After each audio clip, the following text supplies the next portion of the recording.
Hello guys, हम लेके आ गए हैं आपके लिए साथ निभाना साथिया की अपडेट। वहीं पर दिखाया जाता है गोपी होती है भगवान के सामने अपने बच्चों की खुशियों की दुआएं मांग रही होती है और रो रही होती है और कह रही होती है, भगवान ऐसी कौन सी गलती हो गई है मुझसे जो मेरे बच्चे एक दूसरे के दुश्मन बनते जा रहे हैं।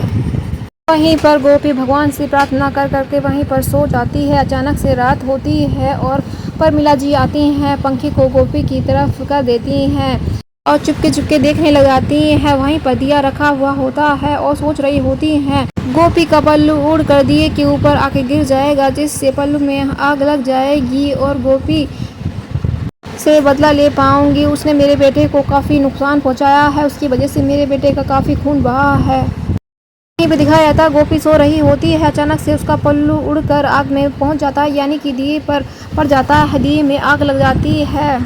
इतने में ही सोना को दिखाया जाता है। सोना के बच्चे काफ़ी तेज़ी से रोने लगते हैं, जिससे सोना उड़ जाती है और बच्चों को देखती है और कहती है, बच्चों को आज क्या हो गया है? मैंने अभी तो शाही इन दोनों को दूध पिलाया था, ये फिर से रोने लगे। इतने में ही कोकिला जी बच्चों की आवाज़ को सुनकर जग जाती हैं और सोचने लगाती हैं, शाही सोना के बच्चे आज इतने क्यों रो रहे हैं। वहीं पर देखने के लिए वो चल देती हैं।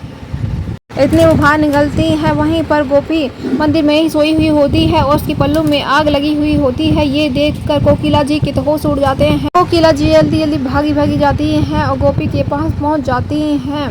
वहीं पर दिखाया जाता है साहिर और सोना दोनों रूम में होते हैं और सोचने लग जाते हैं, दादी सासू माँ की इतनी तेज की आवाज़ आई है, साहिर क्या हुआ बाहर। वहीं पर गोपी को दिखाया जाता है कोकिला जी गोपी को बचाने के लिए आती हैं और जल्दी से आग बुझाने की कोशिश करती हैं। वहीं पर उन्हें रखा हुआ पानी मिल जाता है और पानी से आग को बुझाती हैं। वहीं पर आग बुझाने में गोपी उड़ जाती है। वहीं पर गोपी के पल्लू को निचोड़ कर वहीं पर कहती हैं, कोकिला जी बेटा तुम ठीक तो हो ना। वहीं पर गोपी कहती है, माँ क्या हुआ। वहीं पर कोकिला जी कहती है, बेटा तुम्हारे पल्लू में आग लग गई थी, जिससे तुम जल सकती थी, तुमने ध्यान नहीं दिया। वहीं पर गोपी कहती है, माँ सो गई थी, मुझे पता ही नहीं चला कब नींद लग गई। वहीं पर कृष्णा को दिखाया जाता है। कृष्णा जी बोलते हैं, गोपी जी आप ठीक तो हो ना। वहीं पर गोपी कहती है, हाँ कृष्णा जी मैं ठीक हूँ। वहीं कोकिला जी कहती हैं वहीं पर कोकिला जी कहती हैं, अगर सोना साहिर के बच्चे नहीं रोते तो मैं भी बाहर नहीं आती और गोपी को क्या हो जाता भगवान ही जाने। ये तो भगवान ने गोपी को बचा लिया, भगवान की कृपा है। वहीं पर पूरी फैमिली डर जाती है गोपी को लेकर। वहीं पर गोपी भी परेशान होती है, ये भगवान क्या हो जाता आज। इतने में ही परमिला जी आती हैं और कहती हैं, भगवान ने उसे दंड दिया है, उसकी वजह से उसके पति को इतनी चोट लग गई थी, उसे अपने पति की चिंता ना होकर बिजनेस की पड़ी है। इतने में कोकिला कहती हैं, बस कीजिए, आप आगे एक शब्द मत बोलना। मान लिया आप मेरी बेटी की सास हैं, इसका मतलब ये नहीं कि मेरी बेटी के बारे में कुछ भी बोलेंगी। मेरे गोपी के बारे में किसी को भी कुछ कहने का अधिकार नहीं है।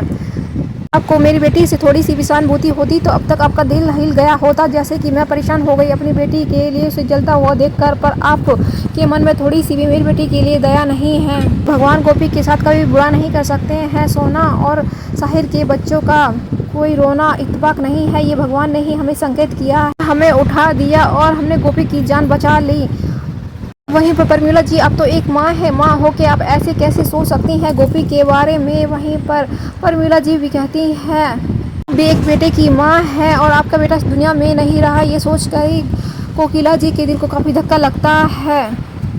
आपका बेटा तो फिर भी इस दुनिया में नहीं है, फिर भी आपको इतना दुख हो रहा है। मेरा बेटा तो जिंदा है तो मुझे कितनी तकलीफ होनी चाहिए उसके दर्द से।